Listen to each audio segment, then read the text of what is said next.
Bonjour, mais j'espère que vous allez bien.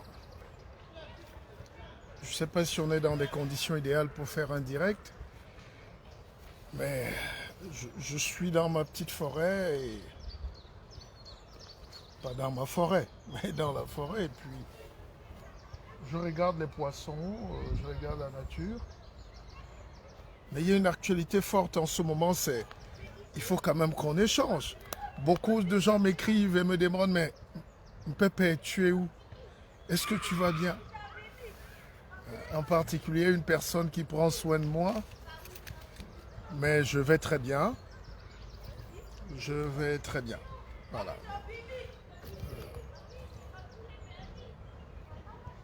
Le temps, enfin, il fait beau, donc on profite aussi. Et on va parler un peu de toute la petite actualité. Je peux bien le faire au bureau si vous voulez, mais c'est aussi bien pendant les balades comme ça d'être relax, voilà, de s'exprimer, d'être libre. Et vous voyez avec toute l'actualité qui se passe là maintenant, on ne sait pas ce que va devenir le monde. On ne sait pas ce que va devenir l'Afrique. Hein. Alors, je suis là, je vous écoute. Mais je suis quand même étonné. Vous avez vu tout à l'heure, pendant que on regarde les petits savants du monde aller dans l'espace, Mars, tout ça, pendant que je suivais le direct sur BFM Télé, comme tout le monde, les jeunes Africains, Béninois ou Togolais ou Ivoiriens sont seulement là pour faire les portefeuilles magiques. Changer aussi.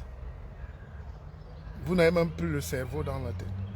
Même quand les gens vont dans la science là-bas, vous vous envoyez les portefeuilles magiques pour détruire le... Alors, mais ce qui est important, c'est que le monde est en train de bouger. Demain, nous allons peut-être tous habiter là-bas. Demain, les sociétés vont aller là-bas s'installer, dans les grosses sociétés. Demain, on va trouver de l'or, le diamant, le pétrole, je ne sais pas. Mais c'est ça qui est aussi important. C'est-à-dire, si on a accepté d'être humain, il faut accepter de combattre. Il faut accepter de bagarrer. Il faut accepter de... Je suis fatigué de la victimisation. Je ne nie pas le racisme. Je ne nie pas les fermetures de portes. Je ne nie pas les problèmes de l'Afrique. Mais je suis choqué. Je suis un peu choqué et peut-être même déçu par le fait qu'on passe le temps à pleurer. Pour aller dans l'espace là, avant c'était les États. Maintenant c'est une personne. C'est les milliardaires comme vous avez dans vos pays, dans vos villages. Là. Mais nous, quand on entend que quelqu'un est milliardaire, c'est juste pour aller porter peut-être une pute quelque part et tout. Je ne sais pas, excusez, mais vous faites quoi de vos milliards? Les mêmes milliardaires qui a là, c'est les mêmes milliardaires au Togo, au Bénin, au Cameroun, au Gabon, en Côte d'Ivoire. Vous faites quoi de votre argent? Vous n'investissez pas. Un milliardaire ne regarde pas l'argent dans le coffre-fort et il va dormir. Milliardaire, ça veut dire qu'il enlève une partie pour risquer, pour la recherche, pour financer les sociétés, pour financer les étudiants, les chercheurs, les savants. Voilà Elon Musk, qui est sud-africain, c'est un Africain. Il a commencé par des petites choses, aujourd'hui les voitures et tout. Maintenant, avec ce qu'il a gagné dans les voitures, il met tout dans les fusées. Et l'État américain suit, le monde entier suit. Et là, vous avez des Français, vous avez un Japonais, vous avez 2 Américains, 4 astronautes ils vont faire des recherches pour le monde. Et quand ces gens-là vont voir des choses là-bas demain, n'est-ce pas, ils vont venir nous dire que Jésus existe. Vous allez croire? C'est comme ça qu'ils étaient aussi venus en Afrique. Donc le monde appartient à ceux qui font les explorations. Arrêtez le bavardage. Le monde appartient à ceux qui risquent, à ceux qui osent. Aujourd'hui, tout le monde me parle d'Idriss Déby au Tchad, Idriss Déby, mais qu'est-ce qu'on... Mais vous voulez qu'on fasse quoi? On aille nous enterrer à sa place? Les vrais enjeux, c'est quand on est au pouvoir, qu'est-ce qu'on fait pour les autres? C'est tout. Elon Musk, c'est mon égal. J'ai des amis qui sont aussi riches qu'Elon Musk. Je peux vous citer les noms. Mais ils sont plus méchants que tout. Même dans leur propre village, ils ne peuvent pas mettre de l'électricité. Alors, vous allez accuser les autres? Elon Musk mise des centaines de milliards. Il va là-bas. S'il découvre l'or là-bas, ça appartient à qui? C'est sa propriété. S'il découvre des hommes là-bas, s'il découvre des petits bouts d'hommes là-bas, on leur donne un nom, on dit c'est les pygmées de la lune. Il commence à les vendre ou à les acheter. Mais vous allez vous plaindre? Je sais qu'il y a la morale, mais là on parle maintenant de la réalité aussi.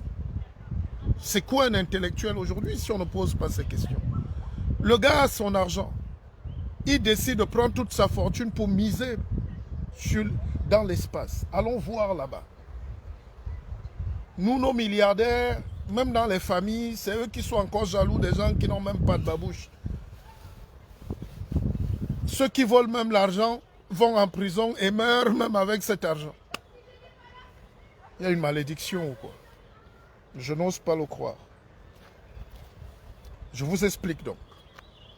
Ça ne sert à rien de crier, de bavarder, de jacasser. Quand le lion veut te bouffer, il te bouffe. Alors tu as deux solutions. Si tu te prends pour une antilope, soit tu aiguises tes cornes, parce que même avec la corne, tu peux lui percer le foie, il meurt. Donc il n'y a pas de lion invincible. Hein? Si tu n'as pas les dents, commence à t'entraîner pour les jambes. Tu sais que le lion a une durée de vie, de course. La panthère ou tout ce que tu veux. Le félin ne peut pas courir sur 10 minutes. C'est pour ça qu'il vit d'embuscade. Les États coloniaux vivent d'embuscade. Tous les gens qui sont puissants, que vous dites, vivent d'embuscade. Les gars sont cachés dans un coin. Ils attendent. Dès que vous faites l'erreur, pap, on vous allume. Vous pleurez, on a tué Déby. Ben, il devait mourir, Déby. Tous les autres vont mourir comme ça. Parce que tu ne peux pas commencer à servir les gens et tu viens tenir un discours autre aux Africains. Il faut être honnête et crédible. Tu ne peux pas être ami. Dans la vie, on n'est pas le maître. On n'est pas ami avec son maître. Voilà. Donc à partir d'aujourd'hui, je vous le dis tout le temps, demandez à vos femmes, demandez à vos fils, demandez à vos frères, quelle est ma place dans notre relation? Je suis ton ami ou je suis ton maître? Ou je suis ton serviteur? Aucun homme au monde ne peut être maître et ami avec quelqu'un. N'est-ce pas? Quand vous regardez ce qui se passe sur ce Tchad, c'est impressionnant. C'est impressionnant. C'est une très belle leçon de politique. Pour ne pas dire géopolitique. Pas de gros mots. Mais direct maintenant, c'est expliqué doucement. Idriss Déby, n'est-ce pas, il fait 30 ans au pouvoir, 31 ans. Pendant les 31 ans là, pour ne pas quitter son pouvoir, il dit que non, c'est les Blancs qui ne l'aiment pas trop. Ce qu'il ne vous dit pas, c'est qu'il a été bien formé chez les Blancs là. Et qu'il est leur serpillère. Quand il faut tuer les gens dans le désert, c'est lui. Quand il faut manger l'argent du pétrole, c'est lui. Vous connaissez les réserves que ce monsieur a laissées à travers le monde? Mais aujourd'hui, quand il meurt donc, vous voyez le président Macron va là-bas, vous voyez les chefs d'État vont là-bas, vous voyez les délégations vont là-bas. Donc, ça veut dire que c'était un bon type. Et mon fils m'a dit, mais papa, comment tu as dit que ce monsieur est dictateur et le président Macron va là-bas? Comment expliquer donc à la jeunesse que dans la vie, le bien et le mal se ressemblent? Que le bien et le mal ne veulent rien dire. C'est bien pour la morale. C'est bien quand on est à l'école. Mais dans la réelle politique, quand tu es dans la vie active, celui qui est souvent bien peut être considéré comme un mauvais. Et celui qui est très mauvais est considéré comme un très bon. Les méchants sont très bons. Dans la politique donc réelle, Les méchants sont des gens très bien. On veut nous dire que la dictature s'est terminée. Vous connaissez le nombre de prisonniers politiques qu'il y a au Tchad? Vous connaissez le nombre de gens que ce monsieur a tués, des familles déstructurées?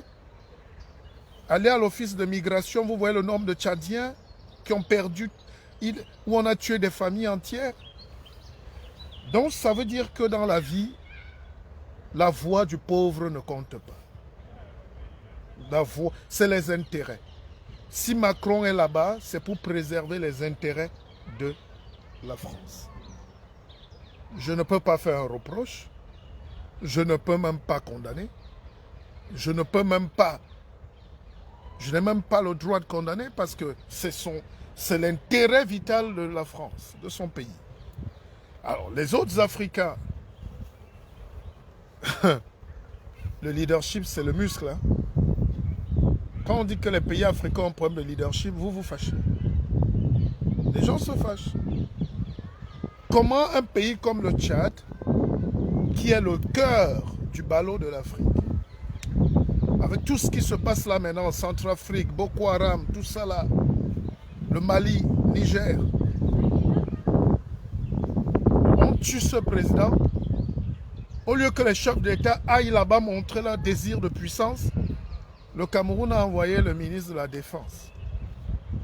Déjà, c'est une faute énorme. C'est vrai que le ministre de la Défense délégué s'occupe de quoi? De la défense. Mais dans un pays normal, c'est le Premier ministre qui y va. Je vous avais dit que le Premier ministre camerounais ne sert à rien. Il va à la veillée de Toumi, un prélat mort. Il est délégué pour des fausses choses. Mais quand il faut de la stratégie militaire, si c'était lui le chef du gouvernement, il ne pouvait pas envoyer un ministre. C'est la présidence qui envoie le ministre. C'est pour ça que ces pays africains-là nous fatiguent aussi. Donc, le ministre de la Défense est hiérarchiquement supérieur au Premier ministre. Et évidemment, le Premier ministre ne gère rien. Ni le portefeuille, ni l'argent, ni la signature. C'est signé à la présidence. Vous regardez le Gabon. Le Gabon a envoyé une dame, la première ministre, Osuka Raponda. N'est-ce pas? Bon, on peut comprendre que l'état de santé de Bongo, hein, il se bat déjà pour sa santé. Et puis, j'ai vu le président de la Guinée, Alpha Condé, pardon, qui arrive et qui dit quand même que Idriss Déby était un très grand homme. C'est un dictateur qui dit effectivement qu'un autre dictateur était un très grand homme. Donc, le questionnement moral, c'est ça. Et c'est pour ça qu'on parlait de l'information tout à l'heure. Qui va vous donner l'information? Qui peut vous donner la bonne information? Puisque les gens regardent. Quand vous suivez France 24, RFI, TV5, c'est les chiens aboyeurs de la France. Donc, leur but, et tous les petits nègres qui sont là-dedans, c'est de prouver que la France n'est pour rien dans la mort d'Idriss Déby, hein, et que la France vient au secours du Tchad, un pays frère et ami. Mais eux au moins sont réalistes, parce que le président lui-même s'est déplacé. Lui-même, parce que tu ne peux pas... Le Tchad, là, Fort Lamy, le Tibesti, Faya Largeau, vous ne pouvez pas imaginer ce que représente le Tchad en Afrique. Vous ne pouvez même pas imaginer. Alors, voilà comment les autres nous ont tout dominé, même sur notre propre terrain. Un président meurt et il est frontalier. Le Tchad est frontalier de 5 pays. Niger, la Libye, où il y a le désordre là-bas. Et qui a créé le désordre, vous-même vous savez. Le Soudan, le Nigeria, le Cameroun, la Centrafrique, 6 pays. Et tous les 6 pays-là n'envoient personne. La France est à la reconquête de son territoire. Vous allez lui reprocher ça demain? La diplomatie, donc, c'est une agressivité sur le terrain. Il eût été souhaitable que le président camerounais se rendât, hein, ou se rendit, comme vous voulez, Lui-même en N'Djamena, mais bon, où est encore le père? Est-ce que le père est fort? Donc, et ça joue. C'est pour ça que si vous n'avez pas les dirigeants proactifs, la diplomatie, c'est l'agression. Alors, les pleurs, les cris, les petits cris de petits singes là que les télés font pour insulter les Noirs eux-mêmes, vous voyez donc qu'on n'y est pas dans la stratégie là. Pourquoi la France va là-bas? Pourquoi la France va là-bas? Parce que la France ne compte pas lâcher un seul centimètre. Les autres, c'est bien de vous asseoir et de dénoncer, mais c'est aussi bien de dire à vos dirigeants, allez-y aussi. C'est aussi bien de dire à vos dirigeants, soyez présents. La nature veut des leaders. La nature est faite pour être constituée de gens qui prennent le pouvoir. Vous croyez que vous allez vous asseoir dans votre télé, là, vous vous mettez à pleurer du matin au soir? C'est pour ça que moi, mon rôle, ce n'est ni d'attiser la haine, ni rien du tout. Mais je dis, il y a des choses qu'on ne peut plus laisser passer. Il faut au moins dire aux gens. Voilà Idriss Déby qui est déjà présenté comme un grand héros, patriote, panafricain. Mon œil. Panafricain te dit de me faire 30 ans au pouvoir. Tu es la seule personne. Voilà. Quand ils sont attrapés dans leur dérive, ça tombe dans les pleurs et le panafricanisme et tout ce qu'on appelle comme conneries. Deuxième chose, regardez l'attitude des médias. C'est pour ça que dans ce monde, quand tu es pauvre, limité, même si tu as 1 milliard, tu es un pauvre type.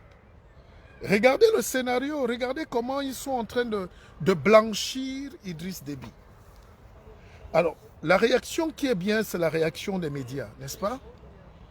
On a parlé de France 24, on a parlé de TV5, même BBC, tous ces gens-là travaillent pour un seul pays, l'Europe.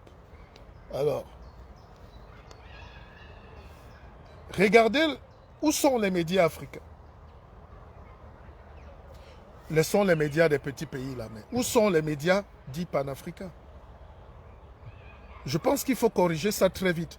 Parce que le peuple est embrigadé entre la parole du maître ici, France 20 trucs, tout ça là, et puis la parole des idiots, des dictateurs, les bougnoules des dictateurs sur place. Ils ont des caisses qu'ils appellent médias. Mais en réalité, il n'y a ni Afrique ni médias là-dedans. Parce que qu'est-ce qui se passe?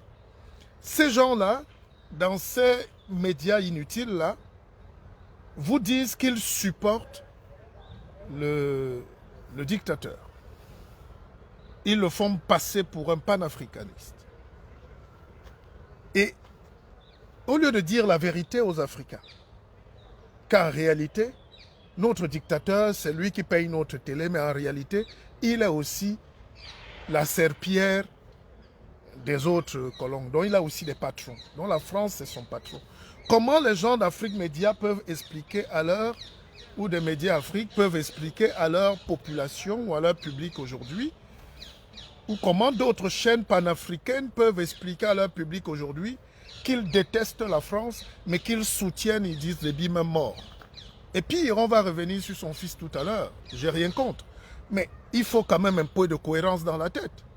Idriss Déby a passé le temps à tout donner à la France. À tout donner à la France. Le Tchad a le même pétrole que le Qatar. Et en plus raffiné, plus beau, plus bon. Je l'ai vu. Le pétrole du Tchad peut même se manger avec le plantain. Tellement il est filtré. Doha. Et Idriss Déby disait que quand Tombalbaye signait l'accord, nous sommes déjà en 79, avec les Américains, dont l'exploitation même du pétrole du Tchad, ça n'a pas commencé aujourd'hui. Tombalbaye disait qu'il a signé son arrêt de mort. Alors, je sais qu'il faut être honnête quand on fait des discours, quand on prend la parole. Pourquoi les panafricanistes ne citent jamais les Américains?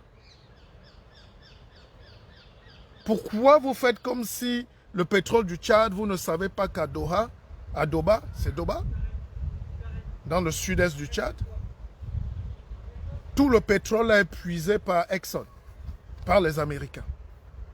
Je cherche encore où est la part de la France, là, je ne vois pas. Et le pétrole, je ne suis pas l'avocat de la France, évidemment, que ce soit clair. Mais je relate les faits. Les Américains prennent donc, et les Américains ont un avantage, c'est que c'est des capitalistes. Les Américains sont honnêtes dans les business.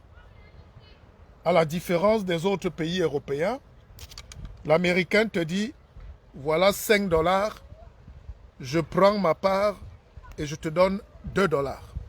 N'est-ce pas? Il faut savoir que dans le pétrole tchadien, qui va directement aux États-Unis, par le pipeline qui passe et qui traverse tout le Cameroun, ça fait près de 3000 km. Hein. C'est Cotco et compagnie. Le Cameroun tire un énorme bénéfice de ce pétrole, sans travailler. Et juste parce que les tuyaux passent, le Cameroun prélève chaque centime sur chaque centimètre. Donc le Cameroun facture le pipe. Je vous laisse faire le devis. Je peux vous donner les chiffres, mais je ne suis pas là pour relever. Alors, quand le Tchad a eu toute cette manne financière, la bêtise d'Idriss Déby, c'est que les colons vous excitent sur votre côté militaire. Mais tu passes le temps à équiper une armée alors que les gens n'ont pas d'eau. Les gens n'ont pas d'école. La population n'a pas d'hôpital. La preuve, toi-même, tu es mort comme un chien, on n'a pas pu t'évacuer ni te soigner. N'est-ce pas? Est-ce que c'est les gens qui vont nous donner l'intelligence de commencer à financer nos satellites, la recherche, l'éducation, la science? Le Tchad, on a flatté la fierté du Tchad. Et c'est pour ça qu'il ne faut même plus de militaires à la tête de nos États. Et ce n'est pas le petit qui arrive là qui va faire autre chose. Il ne connaît que tuer et tirer. N'est-ce pas? Et c'est ça le deuxième piège des Africains. Personne ne fait plus la guerre comme un animal aujourd'hui dans le désert ou dans la forêt. Citez-moi encore une région au monde où la guerre n'est pas tactique, scientifique. Et la guerre, c'est les drones aujourd'hui. C'est l'intelligence artificielle, c'est les robots. Vous passez le temps à prendre votre propre argent. Mais le Tchad a une armée hyper sophistiquée, en équipement, en tout ça là, avec des hommes mal formés. Et ça fait qu'ils sont devenus sous-traitants de la France pour la guerre. N'est-ce pas? S'il y a donc cette conscience au Tchad, la conscience politique, la conscience critique, la jeunesse d'Afrique doit donc savoir qu'on ne fait pas une vie en luttant seulement. On lutte avec les armes des autres. Tout l'argent du pétrole repart dans les dépenses et pour maintenir un système. C'est de la dictature. La seule chance de l'Afrique, que ça plaise ou pas, à mes frères des médias, je ne sais pas quoi là, et de toute la société civile africaine qui est souvent malhonnête, on ne construit pas un pays avec les dictateurs. Alors, la question que j'ai écoutée la question, c'est qui n'est pas dictateur? Alors, il faut savoir donc que la dictature qui travaille, dont l'homme aime être dirigé. Il y a une dictature qui travaille. Il y a une dictature qui fait avancer le monde. Il y a une dictature donc, qui donne la marche du monde. Cette dictature-là, personne, quand vous arrivez en Suisse, je ne sais pas si quelqu'un est fâché en Suisse de voir que les routes sont lavées tous les matins.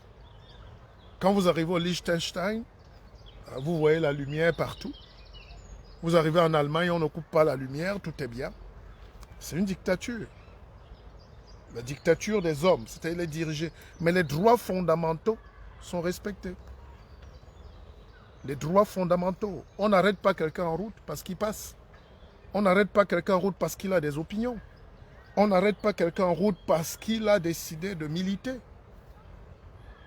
Alors, si on ne règle pas ces questions de droits humains ou je sais pas, whatever, ou de dignité humaine, l'Afrique qui est le siège de la dignité humaine, si on continue de remplir nos prisons des jeunes, des étudiants, des chercheurs, des enseignants, des marcheurs, des chômeurs, juste parce qu'ils dérangent notre pouvoir, mais nous sommes en train de constituer des bombes à retardement. Où est donc la société civile tchadienne? Où sont les partis politiques? Qui donne la parole à ces gens-là? Qui écoute ce peuple? C'est pour ça qu'il faut un leadership fort. Maintenant que je vous ai présenté les choses, j'accuse maintenant. C'est ça la responsabilité maintenant d'un leader politique ou du peuple.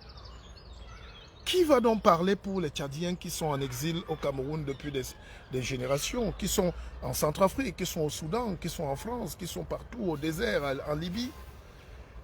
C'est là où il faut une conscience nationale. La politique sert à arranger la vie des gens. Et j'aimerais dire à mes frères et sœurs qu'il n'y a pas un pays au monde qui ne subit pas les assauts des vassaux. Quand vous êtes un pays, vous êtes en danger. Un pays surtout, un pays c'est comme une fleur, un pays c'est comme une jeune fille. Tout le monde veut la violer. Tu te protèges, tu mets les barrières, tu t'éduques, tu permets l'éclosion d'une culture de la démocratie et du développement. Idriss Déby est mort, tout le scénario qu'on fait là, c'est pour nous vendre son fils Mahamat Déby. Je vous disais dans un direct que c'est quand même rigolo. Il n'y a aucun général de corps d'armée à 37 ans. Ah, même si tu es allé à la conquête de Mars, quelle que soit ta prouesse, tu ne peux pas être général à 28 ans. Tu ne peux pas. Alors, ça montre déjà que ceux qui le décorent savent que c'est une quincaillerie et qu'il ne vaut rien. Alors que le Tchad, c'est quand même le pays des gens très bien. C'est le pays de Lucie, de Toumaï. Les premiers hommes sur Terre sont nés là. Et nous ne devons pas, et c'est les ancêtres de la civilisation mondiale, la culture Sao. C'est pas un petit pays, le Tchad.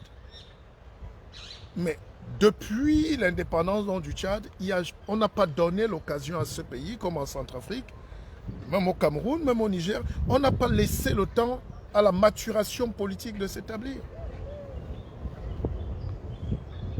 La politique est confisquée depuis les années 60 en Afrique par une élite qu'on va dire comprador, qui cogne, qui casse tout. Alors, moi, je veux bien qu'on décore Idriss Déby. Je ne suis pas méchant. Mais je suis peiné. Je suis choqué de voir que même les Africains cautionnent que le fils remplace le père. Je suis choqué de comprendre que même les panafricanistes disent « Ah, dis donc, la démocratie, c'est pour les Blancs ». Et c'est ça qui est choquant. Des gens comme vous et moi, ils aspirent à perpétrer une dynastie comme partout ailleurs en Afrique.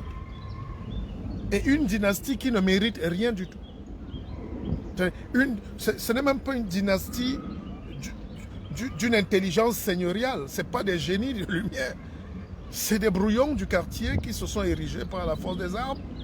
Et on veut nous faire avaler ça. Il faut au moins qu'on sente la qualité. Dites-moi en quoi Idriss Déby était un esthète. Arrivé au Tchad, c'est... À part la venue de la nation, à part des petits buts, il n'y a rien là-bas. Il n'y a rien là-bas. Alors, quand les gars glossent là, quand les gens crient, wow, vous voulez célébrer la médiocrité ou vous voulez célébrer quand même... Si quelqu'un est même de passage sur Terre et qu'il a le pouvoir dans son pays, qu'il nous montre au moins qu'on vaut au moins de l'émergence. Mais quand on regarde tous ces pays-là,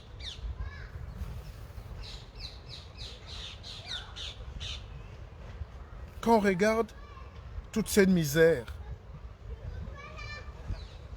quand on regarde la pauvreté de la population, ça contraste avec les avoirs. C'est pour ça que même la Banque mondiale est obligée d'intervenir parfois en Afrique.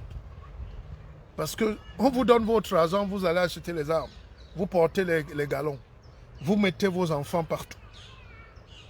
Les autres vont vivre comment? Les citoyens vivent comment en Afrique? Moi, je ne comprends pas. C'est bien beau de nous reprocher d'être en France. Mais quand nous sommes même en Afrique, vous n'aimez pas. Les gens ne veulent pas s'émanciper. Le peuple ne parle pas. Il eût été préférable d'assister au Tchad à un deuil.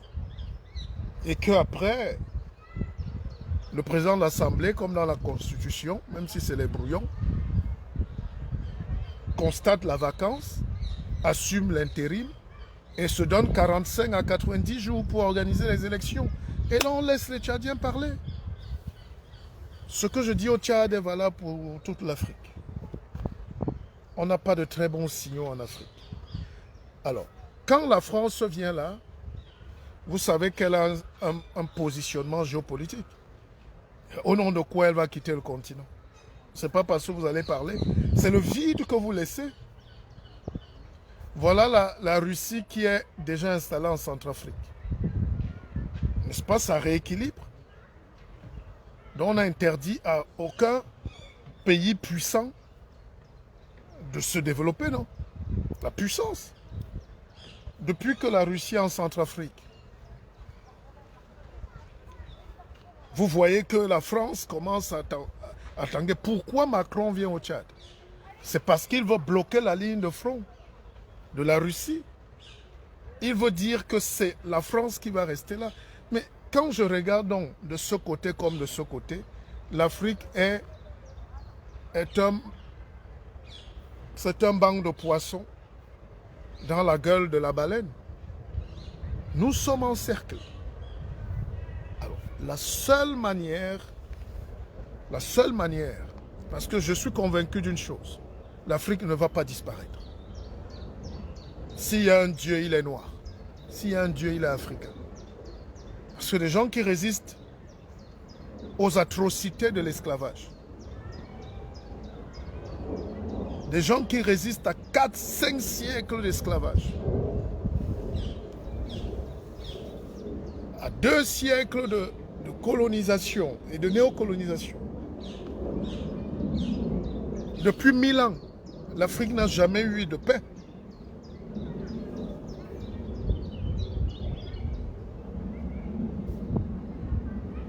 Mais la population est là, les jeunes sont là. Et ces jeunes-là, à qui je m'adresse, laissez les portefeuilles magiques, allez commencer à chercher le savoir par tous les moyens. Parce que le monde ne vous fera pas de cadeau. Ce n'est pas les plaintes qui vont arranger le problème. Moi, je suis en train de marcher là. Je ne vais pas me contenter de quelqu'un. Quelqu'un ne va pas venir me gifler, m'agresser et je vais commencer à crier. Non, il faut savoir se défendre. On se défend par tous les moyens aujourd'hui. Le savoir est à notre portée. N'est-ce pas? Chez nous, on dit bah, les jam le pour mais quelqu'un vient te surprendre, surprends-le aussi. Mais vous n'allez pas rester là à crier, à pleurer et à soutenir les dictateurs, à soutenir la misère et vouloir être libre. La liberté, c'est l'autonomie. La liberté, c'est l'éducation.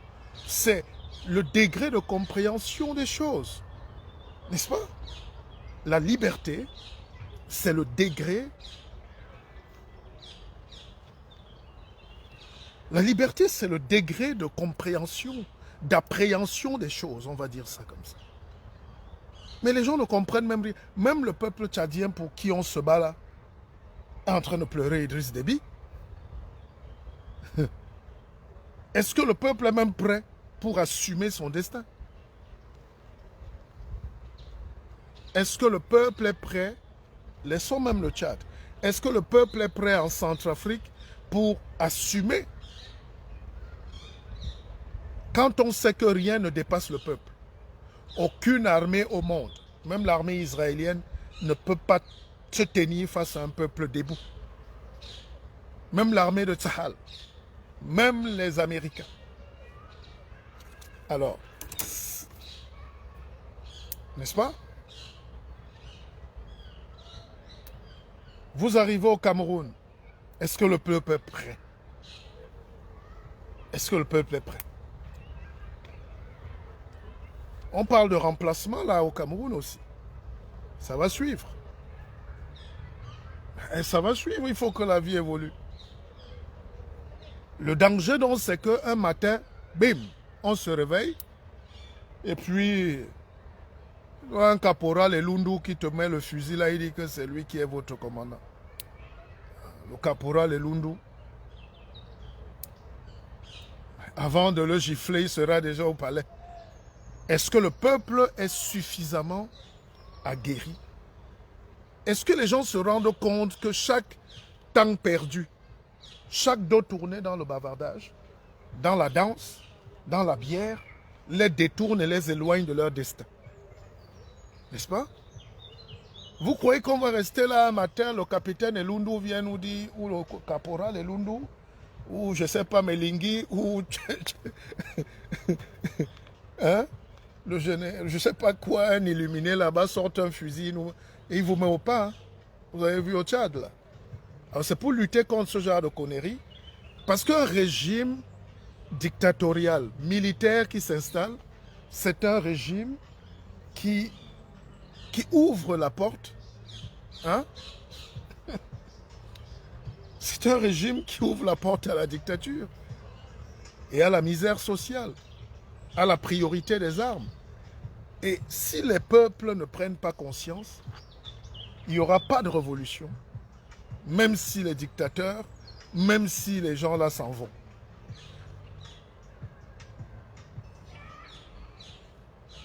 C'est pareil au Gabon. Vous avez l'impression que le peuple est d'accord. Le peuple ne marche que quand l'élection finit là.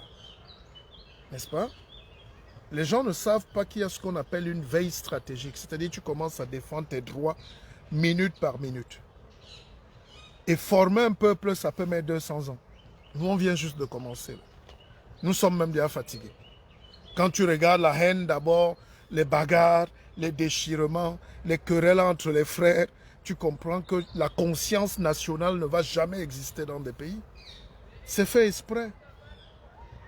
Dès que je finis mon live, quelqu'un d'autre fait un live pour dire que je n'ai rien dit. Donc, c'est cette guerre-là. Mais les gars me parlent au Cameroun de... Mais Franck Biya, mais ça se précise. Mais vous voulez que je vous dise quoi? Si Franck Biya vient au pouvoir, c'est parce que vous serez complice. Ne venez pas m'interpeller, moi. Si au Cameroun, la situation est en train de se détériorer politiquement, vous sentez que personne ne tient plus les manettes officielles. Le président n'a plus la même force. Si vous ne l'avouez pas, c'est que vous êtes des malades mentaux. N'est-ce pas? Le président Biya vit son âge de repos là. Et d'un moment à l'autre, vous allez seulement constater qu'il y a le caporal N'Djana Melingi qui est en train de nous dire allez, asseyez-vous tous ici. Et là, vous allez encore venir pleurer. Il faut, dans la vie publique, se mobiliser à tout moment, surtout dans des pays comme le Tchad, le Cameroun, le Gabon, où rien n'est sûr. Rien n'est sûr. N'est-ce pas? Rien n'est sûr dans ces pays. Rien n'est sûr. Donc, c'est les peuples même qui s'arrogent le droit. Vous savez, quelqu'un a parlé de Castro. Les libertés, les libertés sont le passeport pour la vie des futures générations. Quand Kennedy arrive au pouvoir, on lui fait un programme d'aller bombarder. Il trouve sur sa table qu'il faut aller bombarder Fidel Castro. Et c'est le scandale de la baie de cochon. Tous les Cubains sont sortis pour dire aux Américains, mais si vous voulez tuer Castro, vous allez d'abord tous nous tuer. Parce qu'ils avaient la révolution, ils avaient cette culture de la lutte, ils avaient cette culture de la résistance. Les grands pays comme la France s'amusent avec vous. Le problème de la France, ce n'est même pas qui ou quoi. C'est que est-ce que le gars qui va arriver là est leur petit? C'est tout. Moi-même, c'est-à-dire, moi-même, j'arrive quelque part, tout ce qui m'intéresse dans un combat, c'est de savoir si je rentre avec la petite le soir. N'est-ce pas? C'est comme ça. Donc, le rôle de la France, c'est même pas qui va remplacer Déby ou quoi. C'est qu'il faut qu'elle soit présente pour voir comment ça peut se passer pour ses intérêts. Alors, je parlais du Cameroun tout à l'heure. Même situation au Cameroun. Tout peut arriver. D'accord? Nous sommes dans une situation où tout peut arriver. Quand vous voyez que c'est le ministre de la Défense qui va là-bas, c'est que Biya, c'est que... Enfin, les gens au palais savent que le Premier ministre, d'ailleurs, on ne lui dit même rien. On ne lui parle même pas. Avec tout le respect que j'ai pour lui, c'est un dessin animé. Il peut aller se faire vacciner. Alors, là où vous avez vu le gars qui parle là au Tchad, là, c'est Betty Assomo. Et Betty Assomo va là-bas parce que la situation est militaire. La situation est une situation de guerre. Parce que tous les gars qui veulent entrer là demain, tous les rebelles tchadiens, soudanais, libyens, tous ces salopards là, ils sont très dangereux. Les gars qui ont tué Idriss Déby là, c'est des gars très dangereux. C'est des militaires du désert. Ils peuvent entrer au Cameroun à tout moment. Donc, on est dans une situation aujourd'hui où on dit d'abord au Premier ministre qu'il ne fait rien là que quitte d'abord. Toi, tu représentes les anglophones, même si tu ne les représentes pas. Le gars qui gère la défense, on lui dit, va avec les militaires, demandez à la France de ne pas nous attaquer maintenant, ou de ne pas nous attaquer, c'est tout. Va renégocier. Et vous croyez que quand un président comme Macron s'assoit, c'est Betty Assomo qui va, même protocolairement, est-ce qu'il a même le droit de le regarder à côté? Donc, c'est comme si c'est la France qui gère encore infiniment. Et tout ça, c'est parce que c'est les accords. C'est Idriss Déby qui a... C'est pas des lutteurs pour l'Afrique. C'est des lutteurs pour la petite gloire. Et quand il se sent menacé là, il agite le drapeau panafricain. Alors, revenons maintenant sur l'intérêt du Cameroun. C'est probable, c'est très probable que dans les jours, les semaines, les mois qui arrivent, il y a des brusques changements au Cameroun. Je dis bien brusques changements. Et ça se passe toujours très vite. Et la France a besoin de cette base-là. La France a besoin d'être au Tchad parce que c'est un axe qui part du Gabon. Bon, si elle doit avoir le Tchad en haut du Cameroun, parce que il y a vraiment... J'écoute des gens qui disent souvent des énormités. Tout le monde est devenu expert politique, hein, géopolitologue aujourd'hui. Je vous fais une confidence. Je discutais avec un patron du haut commandement ici en France qui m'a dit, mais monsieur Bissok, je vous ai entendu dire que la France, on n'a pas de base militaire au Cameroun. Vous croyez que la France a besoin d'une base militaire au Cameroun? Vous savez ce qu'on appelle le territoire maritime? Vous savez ce que c'est que les torpilles, les sous-marins? Est-ce que vous savez que pendant qu'on vous parle là, on a des sous-marins qui font souvent 6 mois? Donc, quand l'armée française est au Tchad, là en haut, et elle est ici en bas au Gabon, elle a une base militaire au Gabon, non? C'est elle qui contrôle l'aéroport de Bangui, non? Donc, vous voyez que le Cameroun est un pays déjà phagocyté, même militairement. Et les Américains ont une force qui contrôle, c'est eux qui entraînent même les Camerounais, là. Ils ont une force qui contrôle le golfe de Guinée, avec le Nigeria. Donc, militairement, c'est les mêmes... J'ai écouté des lives où les gars disent, on va faire la guerre. Taisez-vous. Taisez-vous d'abord. Le problème, c'est que, est-ce que vous êtes prêts à assumer le changement au Cameroun? Quelle est la place du peuple? C'est pas... On ne peut plus faire le procès de Paul Biya aujourd'hui. Il a fait sa vie, hein. Terminé. On ne va plus s'asseoir là matin, midi, soir pour dire Paul Biya est monté. Maintenant, le destin, le gâteau est là. Vous allez faire comment? Vous allez faire quoi si le père Biya part? C'est ça la question aujourd'hui. Si le père Biya part, vous n'avez même pas le courage de demander des comptes. Qui gère le pays? Qui est en train de signer les contrats? Qui ordonne? Une chose est sûre, le père Biya est tranquille, il est couché. C'est plus de son âge. N'est-ce pas? Maintenant, est-ce que les gens qui, par procuration, là, sans mandat légitime, sont en train de travailler pour le compte du Cameroun, ceux qui signent pour vos noms, là, qui les a envoyés? Et le peuple est au bar, ils sont en train de boire. Même les directs comme ça, ils ne partagent pas. Ça, c'est les documents sonores qu'il faut garder.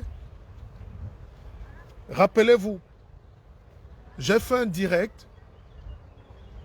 Si vous êtes honnête, parce que j'ai l'impression que les gens ne veulent même pas souvent écouter ce que je dis. Je suis en conflit parfois avec une petite bande qui se croit élite là. J'ai fait un direct la veille de la mort d'Idriss Déby. C'est sur ma page. Zuckerberg, c'est mon ami, il n'a pas supprimé ça. J'ai dit et j'ai présenté pourquoi Zuckerberg. J'ai dit et expliqué pourquoi Idriss Déby allait mourir. Le lendemain, il est mort. Ce n'est pas la première fois. N'est-ce pas? J'ai fait un direct là, c'est sur ma page, où j'annonçais que c'est terminé pour Déby. Donc je vous dis que la même situation, on ne va pas revenir sur les détails, mais il y a la même situation de changement brusque est en train d'arriver au Cameroun. Mais est-ce que vous êtes prêts?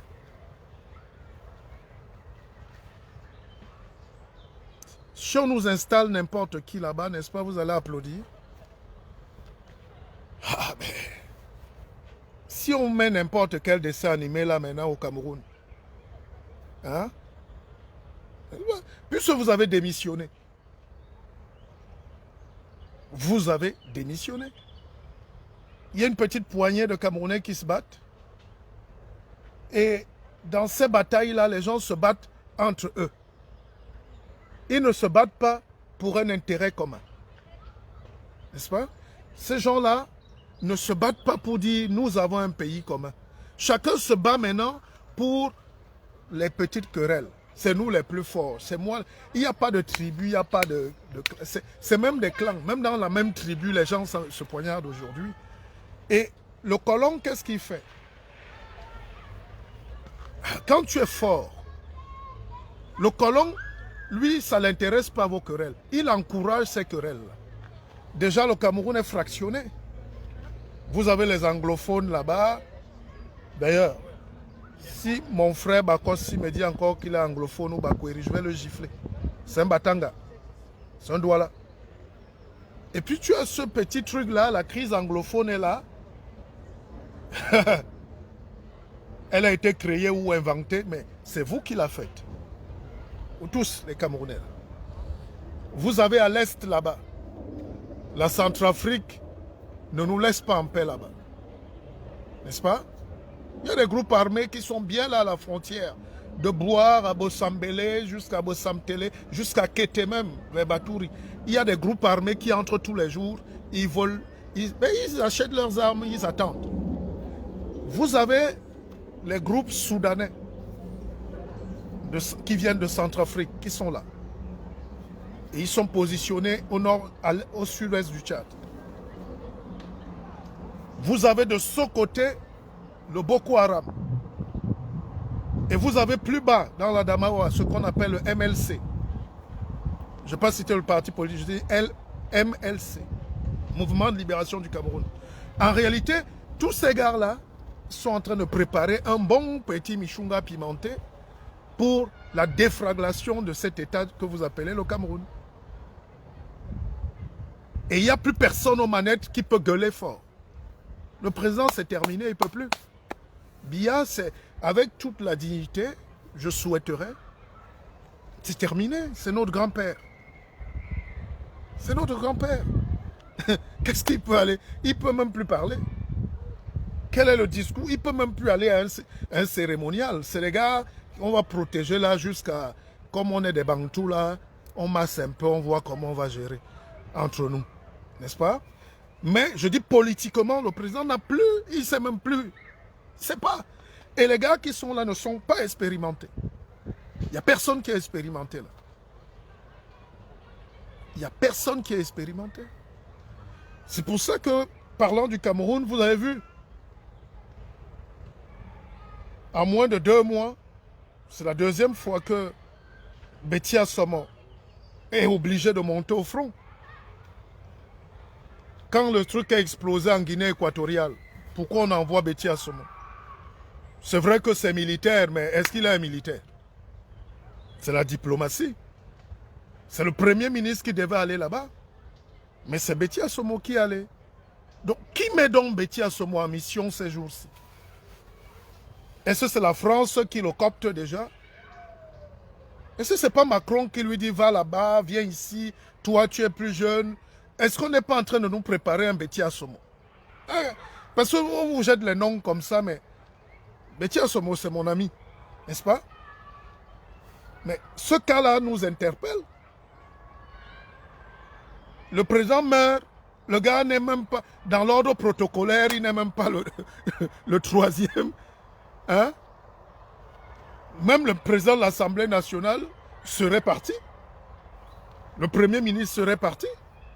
Mais si le gars repart là-bas en Djamena, donc ça veut dire que c'est l'interlocuteur du Cameroun officiel face à toutes les autres puissances, dont la France et voilà. C'est lui qui gère. C'est un administrateur.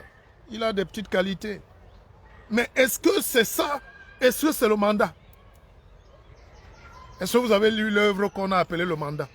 Il n'y a pas de hasard. Hein? C'est vrai que j'ai vu une blogueuse aujourd'hui venir parler du décollage de la fusée. J'ai dit, bon, si toi aussi tu nous expliques déjà le décollage de la fusée, c'est que le monde évolue. Mais la spécialisation politique, ça va être l'affaire des professionnels. N'est-ce pas? Et le Cameroun ne peut pas avoir tous ces génies-là, ces chercheurs, ces gros docteurs-là, des grosses têtes partout. Et quand il faut parler de leur pays, tout le monde fuit. Les gens font comme s'ils ne voient pas. Betty Assomo est en train de monter au créneau. Il va prendre des consignes. Il va prendre des consignes. Il prend des consignes de Macron.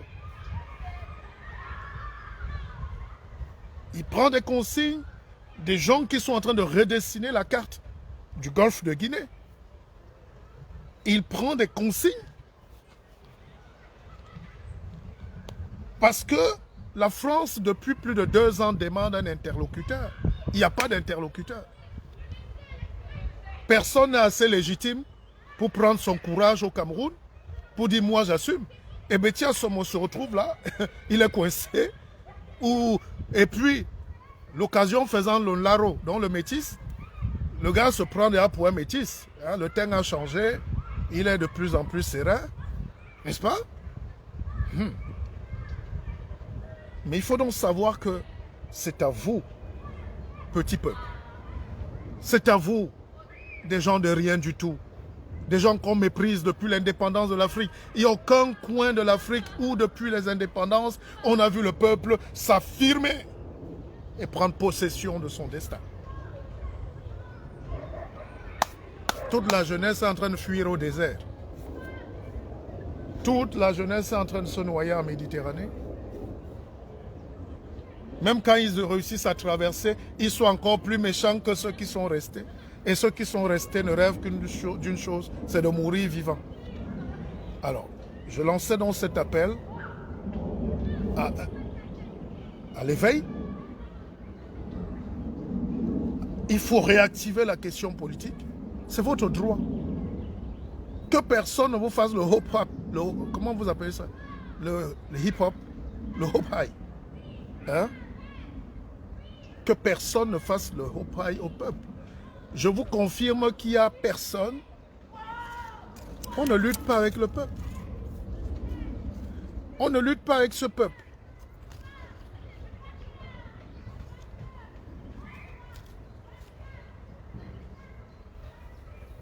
Pour revenir, c'est très intéressant ce qui se passe actuellement. Ce qui se passe actuellement au Tchad. Mais ça nous donne une grille de lecture terrible sur ce qui se passe aussi au Cameroun. N'est-ce pas? La Centrafrique a déjà signé. La Russie balaie là-bas. Là-bas, il y a les essuie-glaces russes. Là. Et la Russie, le président russe, Poutine, est très dangereux. Il a fait un discours hier sur le climat. Macron était en train de parler. On dit coupez ça. Poutine parle. Poutine dit qu'il est le roi du monde. Il a dit il ne va pas accepter que quelqu'un traverse la ligne rouge. Et la ligne rouge va commencer par la Centrafrique. Donc, attendez-vous à une violente guerre. Parce que le Covid qui est passé là, ce n'est pas juste une maladie. Hein? London qui est passé là, ce n'est pas juste une maladie. Les répercussions sont sociales et politiques. Et maintenant, on passe à la deuxième, troisième phase du Covid qui est maintenant politique et militaire. Donc, les crises vont commencer partout en Afrique. C'était ça le but. Je vous explique. Quand on a fermé les frontières pendant 8 mois d'un pays qui ne vend que le cacao, les VA, l'huile de palme, c'est pour que tout pourrisse sur place. C'est pour que les gars rachètent. C'est pour que les gars essoufflent l'économie. Tous les pays du monde se sont refaits. On a refait l'industrie, on s'est adapté, on a modernisé. Mais en Afrique, on dansait. N'est-ce pas? Le FMI prend donc l'argent, puisque vous demandez. Il y a des pays qui ne voulaient plus prendre l'argent. Comme la Tanzanie, le Ghana. Ils ne veulent pas. On a donc étouffé ces pays-là. Écoutez bien, hein, c'est un cours magistral que le peuple vous donne. Que vous m'aimiez ou pas. On a donc étouffé les pays. Eux-mêmes sont allés courir pour dire donnez-nous de l'argent. On leur donne non de l'argent. Et ils ont des besoins de logistique. Ils commencent à acheter les voitures. À loger les petites filles à Dubaï. L'argent qui devait servir à refinancer le redécollage des PME, de l'industrie et de tout. C'est pour ça que vous avez vu au Cameroun, le JICAM a chassé un ministre. Parce qu'ils ne sont pas... Ils savent que le ministre n'a rien, n'a aucun pouvoir. Il n'y a aucun président qui l'a mandaté. Ils ne veulent pas. Et donc il y a un problème politique. Et ce problème politique-là va donc grandir et ça fait que les crises vont être de plus en plus répétitives. N'est-ce pas? Les crises, comme vous avez vu au Tchad là, ne font que commencer. Rien n'empêche. Et quand tu arrives maintenant au Cameroun, c'est une bataille de leadership. C'est une bataille de clans. Les clans même sont devenus des clantons parce que dans un même clan, vous avez deux gens d'un même département, d'un même village qui commencent à lutter par médias interposés. Vous avez vu ce qui arrive en ce moment entre Amourou Belinga et J. Remingono. Je n'aime pas citer les gens. Vous savez, les grands esprits. Great mind don't discuss.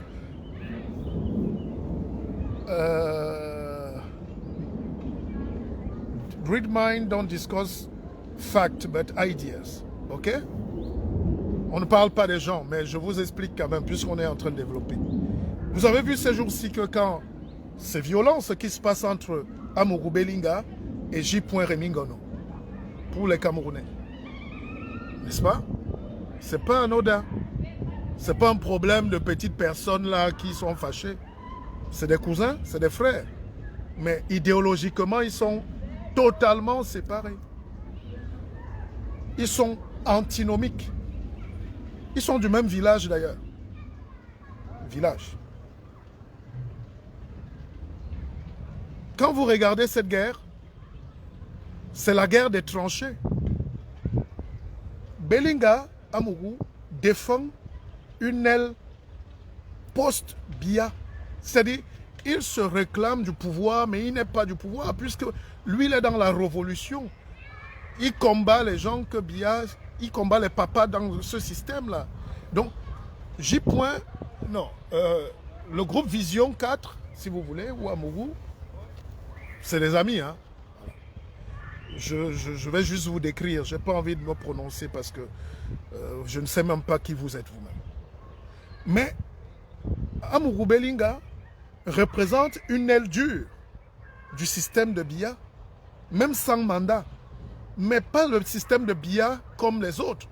Il défend le système du remplacement de Biya par les Biya. D'accord? Il y a une petite caste là, où vous avez Mvondoayolo qui est... il y a une caste boulou là, Betty, on va dire, il y a une caste tribale là qui est bien organisée comme ça. Et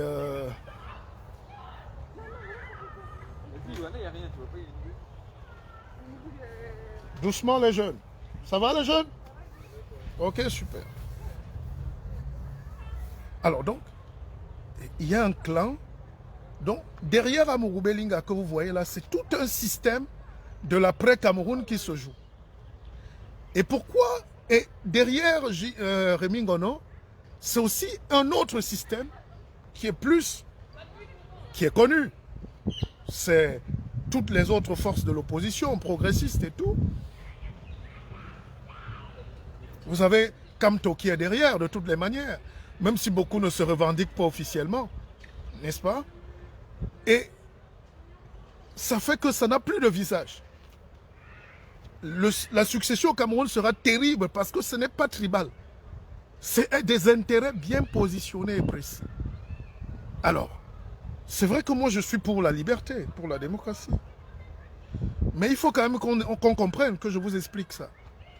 Et derrière Amourou Belinga, vous voyez qu'il y a un schisme qui se détache. Il y a quelque chose qui se casse là, parce que Amourou Belinga défend un système où il y a Motazé derrière aussi. N'est-ce pas? Nous sommes là au Cameroun dans la petite cuisine. Amourou Belinga est derrière Motazé. Il y a Motazé, il y a Laurent Esso, il y a un système là. Il y a un engrenage. Et dans ce même engrenage, il y a un schisme qui s'est créé et ça détachait Obama, mon jeune petit frère Obama. Mais Obama, et on sait que c'est Mvondoayolo, donc c'est le cabinet civil qui est aussi derrière. Mais c'est plus compliqué parce que Obama ne sait pas exactement qui est derrière Obama parce que vous allez retrouver là-dedans les femmes d'Ongo, qui est pourtant Boulou et allié à Motazé. Mais c'est des schismes qui se forment là. C'est des clans vraiment très scindés. Et de l'autre côté, Femme d'Ongo était avec Amourou Belinga, il s'est détaché. Donc il se détache de Motazé, il se détache d'Ayolo. Donc, et ce courant-là est un peu plus proche. Ce courant-là est très proche de Ngongo. Voilà. Ce courant-là est très proche de Ngongo.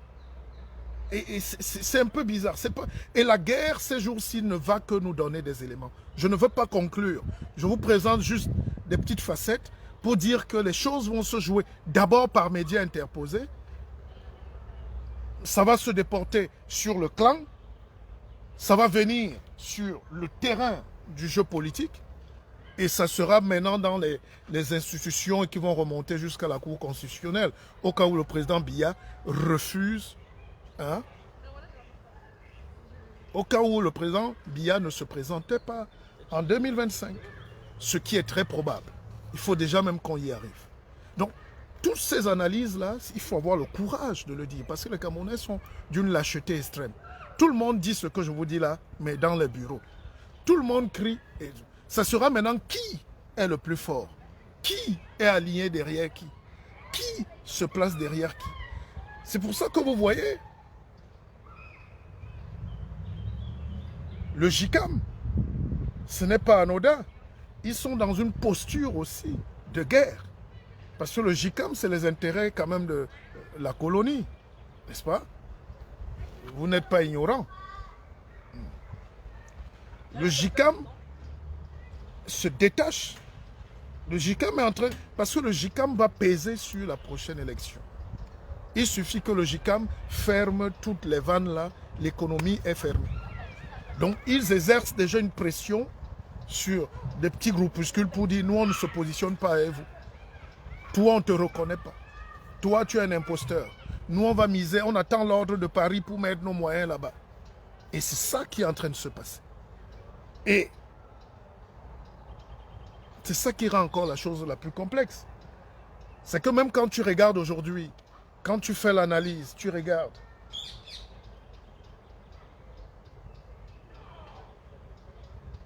Momo est venu au pouvoir juste pour embêter Kamto, hein, dans le poste pour poste. C'est-à-dire, on essaie de montrer que l'autre était un avocat, rien de plus. Donc on va prendre aussi un avocat, rien de plus. Faites vous-même l'analyse, il y a quand même un écart. Il y a quand même il y a quelque chose. Et puis la jeune garde ici, et c'est là où mon jeune frère Cabral a commis un impair. Cabral a commis l'impair de... J'espère qu'il va me répondre. Je ne souffre pas de sénescence, de sénérecruture. Alors, ce que je veux dire, c'est que Cabral se retrouve phagocyté. Dans tous les cas de figure. Et il devait prendre très au sérieux les conseils de sa maman. La dame là, c'est sa maman. Elle lui a dit, tu as l'avantage du temps, de l'âge. Donc, tu as vite fait de te faire caser dans une case. Bon. Et comme c'est le jeu politique, laissons les choses se dérouler.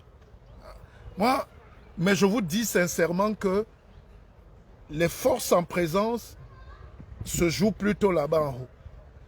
Et c'est pour ça que vous avez vu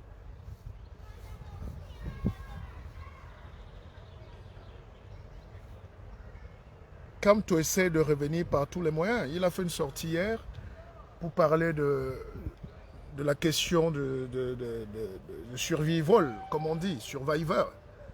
L'initiative était louable, bonne, mais là où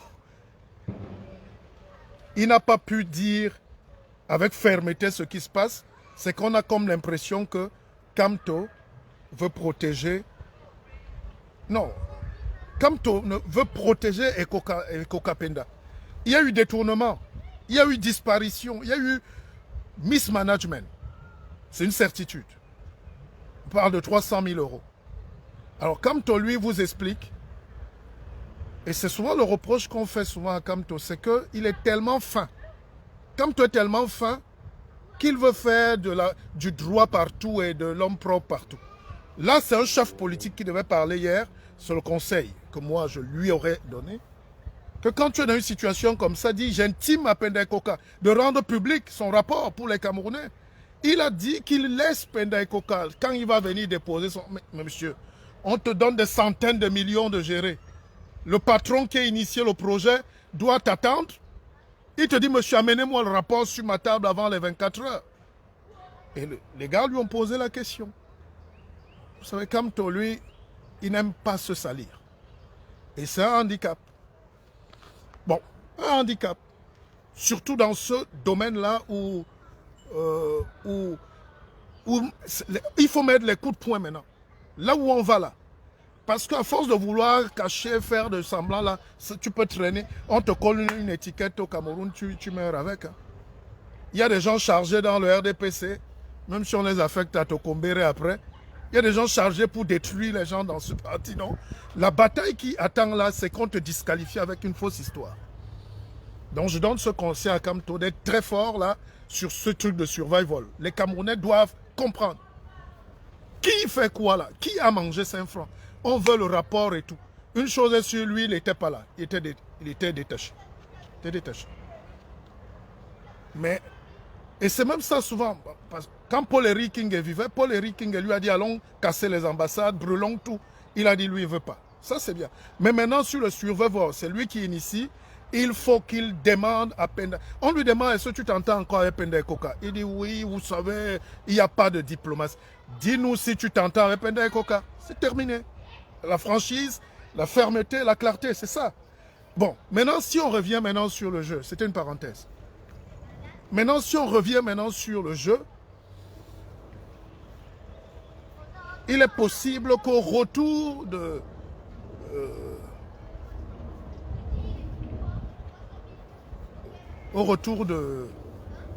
Comment il s'appelle là? Au retour de Betty Assomo, au retour de Betty Assomo, du Tchad, qu'on est quand même... Ah, ça va?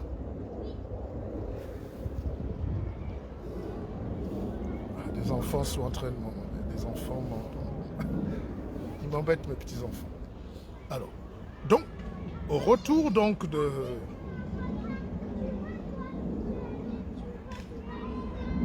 J'allais dire Mongo Betty, mais au retour de Betty Assomo du Tchad, vous allez voir que on va revoir plus clair sur qu'est-ce qui est en train exactement de se passer en ce moment à Yaoundé. Parce que ça ressemble à une convocation politique en N'Djamena. Et cette convocation politique par la métropole n'est pas anodine. Cette convocation politique a une mission de redéploiement politique. Maintenant, ce que je souhaite, et j'intime cet ordre aux Camerounais, c'est de rester vigilants sur leur propre destin. C'est-à-dire, si les Camerounais pouvaient être attentifs, parce que nous, on n'a pas la force. Nous, on n'a plus la force. Nous, on nous a déjà désactivés, et nous, on est même déjà morts, n'est-ce pas? On dit qu'on ne vaut même plus rien. Nous. Les gens, nous, nos destins ne servent à rien. Non? On a dit qu'il y a des Camerounais qui peuvent se lever, des gens qui n'ont jamais payé même un beignet à la boutique, hein? Un beignet au beignettaria, des gens qui n'ont jamais mangé le pain haricot, des gens qui n'ont jamais mangé la tête d'un poisson braisé, peuvent quand même être à la tête du pays. Vous croyez qu'on va supporter ça? Mais vous connaissant là, vous connaissant, je suis sûr et certain que dans le pays de Oumyové, tout ce qui va venir là, vous allez manger. Vous n'êtes pas plus intelligent que les Tchadiens. Le Camerounais a souvent un petit zèle là, il croit que lui, nous on ne nous fait pas ça. Votre pays n'est pas plus avancé que le Tchad. Et votre pays est dans la même gueule du loup. Votre pays n'est rien. C'est l'ambassadeur de France qui est le patron. Et c'est lui qui met les gens en mission. Toi, tu vas aller rencontrer notre président là-bas. Toi. Pas toi. Toi. Je parle à épreuve à l'appui. On a les câbles, on a les fiches. Et c'est comme ça que ça se passe. C'est eux qui prennent l'interlocuteur pour aller parler là-bas. Donc quand ce type-là va rentrer, ce gentleman de Betty Assomo, il sera curieux. On sera curieux parce que la mort de Déby n'est pas anodine et la mort de Déby n'est pas un fait gratuit. C'est pas un truc qui va se passer. Déby n'est pas, on n'a pas liquidé Déby pour vos beaux yeux. On a liquidé Déby parce qu'il faut rééquilibrer les forces en présence. Et le leadership du Cameroun commence à poser un problème. Parce qu'on ne voit pas quelqu'un qui émerge, on ne voit pas quelqu'un qui... Tout le monde est caché dans l'eau. Il y a d'autres qui ouvrent même les églises au palais, d'autres commencent à fuir, d'autres signent en cachette, d'autres... Maintenant, il faut clarifier les choses. Et la France exige des clarifications. Et c'est pour ça... Bah, ne me demandez pas pourquoi la France. Non, je vous explique. Non, parce que il y a les gens aigris là qui croient que... Non, je ne suis pas le porte-parole. Je vous donne les câbles. C'est ce qu'on appelle dans le langage diplomatique des câbles. Nous, on a accès à quelques câbles. Donc, on vous donne des petits câbles. Donc, le départ de Betty Assomo, c'est une convocation politique. Et il doit revenir avec des instructions claires. Et on va les ressentir dès qu'il rentre au Cameroun. Je pense qu'il rentre demain. Et vous allez suivre tout ce week-end. Vous allez suivre tout ce qui va se passer. Et vous allez me rappeler. C'est vous qui me bipez. N'est-ce pas? Tout va totalement changer. Parce qu'il y a des gens, je vous ai parlé du remaniement, de toutes ces choses bloquées là. La France a exigé maintenant, et surtout Macron à 1 an de l'élection présidentielle, vous savez que moi je vote Macron, n'est-ce pas? Si on me posait la question, parce qu'il y a élection l'année prochaine, un candidat ne va pas tomber du ciel. La France est connue. C'est les mêmes gars qui sont là. Hein? Donc, nous devons donc, ou bien vous là-bas, vous devez appeler Betty Assomoa là-bas. Parce que les Camerounais doivent comprendre ce qui se passe. C'est pour ça qu'il n'y a même plus de médias. Tout ce désordre-là que vous voyez là, ils s'attaquent entre eux. C'est pour nous détourner des vrais sujets. Pour nous détourner des vrais sujets. Pour nous. Le Cameroun est l'épicentre de cette Afrique centrale et tout est en train de se jouer là. Et le Tchad était une importante base arrière pour tous les Africains là, parce qu'elle servait aussi de balayer un peu là. Mais c'est le Cameroun qui est le pôle de décision. Or, depuis, on appelle Yaoundé. Yaoundé ne décroche pas. Yaoundé ne prend pas les devants. Yaoundé, c'est Déby qui était déjà le patron de la sous-région. C'est quand même incroyable. Mais parce que Yaoundé ne répond pas. Yaoundé ne répond pas parce que Yaoundé est faible, mais c'est que personne ne décide à Yaoundé. Personne n'a la capacité aujourd'hui de dire c'est moi qui ai mis. C'est moi qui ai signé. Tous les décrets se chevauchent. Toutes les nominations sont bloquées. Ou bien, pas un seul camp. Mais la nomination d'un remaniement gouvernemental est neutralisée par toutes ces forces-là. On a d'ailleurs parlé d'un premier gouvernement d'union nationale, d'unité nationale, ou tout ce que vous voulez, où on devait intégrer de nouvelles. Il n'était pas exclu que même l'opposition s'y engouffre. Ça a été déchiré. Le Premier ministre, Biya lui a dit, ça a été déchiré. Deuxième remaniement, il y a 2 ou 3 semaines encore, tout ça a été déchiré dans la résidence privée du chef de l'État. Et la France, quand même, a des garanties qu'il faut que les choses bougent. Je suis désolé, la France est obligée d'intervenir sur ce coup. Parce que si on vous laisse vous-même, vous ne faites rien. Si on laisse les Camerounais, vous ne faites rien. On a laissé les Tchadiens là-bas, ils ne font rien. Regardez au Tchad, les rebelles donnent 48 heures. Vous avez déjà vu les rebelles être à 100 km de N'Djamena. Ils ont déjà tué le président. Maintenant, ils donnent 48 heures pour venir continuer le combat. Il y a eu des coups de fil pour dire arrêtez ça. Laissez d'abord. Et c'est la même chose qui se passe dans tous nos pays. C'est la même chose qui se passe. Et c'est ça qui me fait mal. C'est qu'on n'a pas formé une élite politique courageuse, capable de lutter. On a formé des fonctionnaires qui veulent tous avoir un véhicule et un chauffeur. On n'a pas formé des gens qui sont patriotes. Il y a très peu de patriotes en ce moment. En Afrique en général et au Cameroun en particulier. Il n'y aura plus jamais de Oumiobe. L'histoire ne se répète pas, je sais. Il n'y aura plus jamais de Wandie, il n'y aura plus jamais de Moumié. Ou du moins cette trempe-là. Moi-même, je croyais que j'étais fort. Mais si je vous dis maintenant que je donnerai ma vie pour vous, qui va me croire? Même mes enfants vont me dire pourquoi, papa? Et donc, nous tous, on est dans cette logique de profiteurs là, de lâches, de couards, d'intello.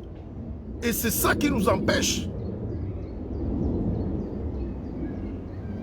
C'est ça qui nous empêche de prendre notre destin. Je suis là depuis 2 heures, je vous ai donné assez d'éléments pour vous faire comprendre que vous avez déjà les choses entre les mains. Mais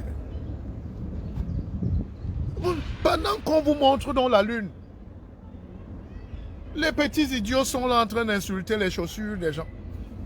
En train de faire l'homo sapiens ou sapiens. La vraie bataille, c'est comment on fait pour préserver un pays qui a été déchiqueté par la gabegie, par le vol, par le pillage des ressources, par la faiblesse politique, par le délitement économique.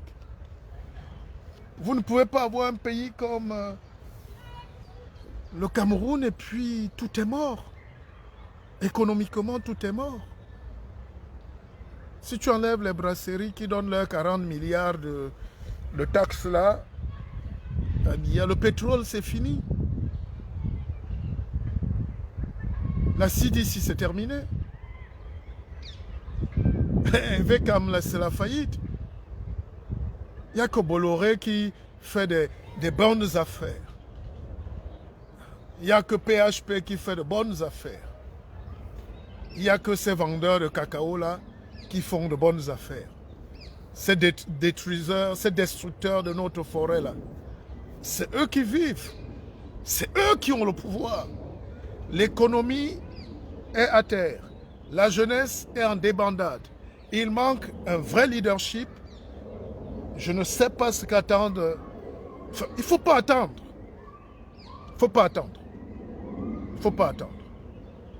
Et je ne fais pas le procès de ceux qui sont leaders. Déjà, il faut définir ce que c'est qu'un leader. Aujourd'hui, les valeurs d'hier ne sont pas les valeurs d'aujourd'hui. Le leader aujourd'hui, si quelqu'un arrive maintenant au Cameroun, il dit, où est le leader de l'opposition? Donnez-moi le nom. Si quelqu'un arrive maintenant, il dit même au Cameroun, qui est le leader? Enlevez Paul Biya. Mais qui parle même fort ici? C'est pour ça que la France est en train d'emmener Betty Assomo. Lui au moins, il est crédible. Lui au moins, on peut nous bricoler quelque chose là. N'est-ce pas? Mais est-ce que c'est ça qu'on a demandé?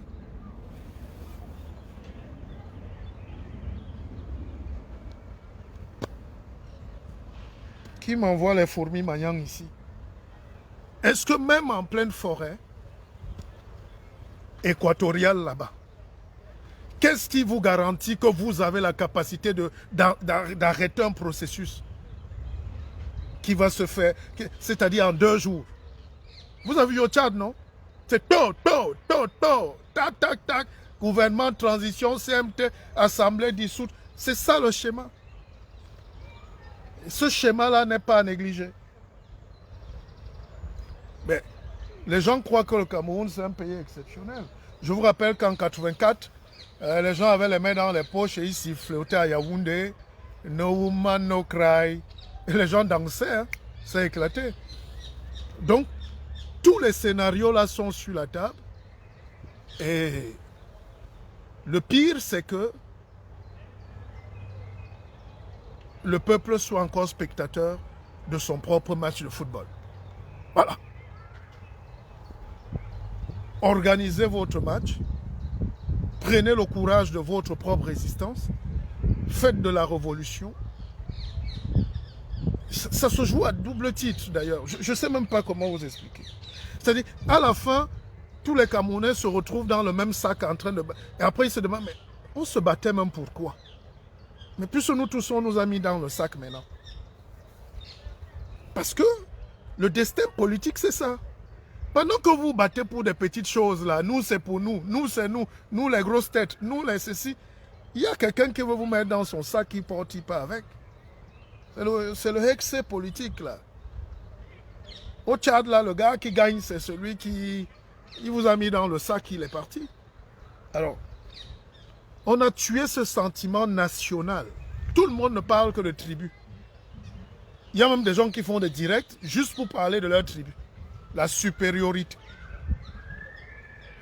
Ça fait froid dans le dos, n'est-ce pas, les amis? Il y a des enjeux où les autres vous bombardent. Les autres vont sur la lune. Quelqu'un lui vient se lever là, vous savez, mon village, nous les plus beaux. Mais vous serez plus beaux dans le sac. Donc, faites attention, les amis. Et voilà un peu. Voilà ce que j'avais à vous dire. Laissez-moi boire mon matango au bord de l'eau. On vous a dit que faire la politique, c'est snober les gens au Cameroun. Des gens qui ne valent pas grand-chose se prennent pour des super-héros. Mais on va regarder. Mais si vous avez besoin de nous, on est là. D'ailleurs, je vous annonce pour les prochains jours qu'on est en train de créer un grand groupe de médias qui va restaurer la dignité de ce monde afro Et vous n'avez jamais eu droit à la parole. Hein. Le peuple a toujours été trompé. Quand ces gars-là négocient leurs accords, là-bas on tire sur eux, ou ils meurent, on vient nous prendre à témoin. Quand les milliards sortent dans les valises, on n'appelle pas le peuple. Prenez vos responsabilités. Arrêtez Wunano. Voilà. J'espère que vous avez été contents. Laissez-moi mâcher mes écorces et bonne continuation. Akeva. Akeva.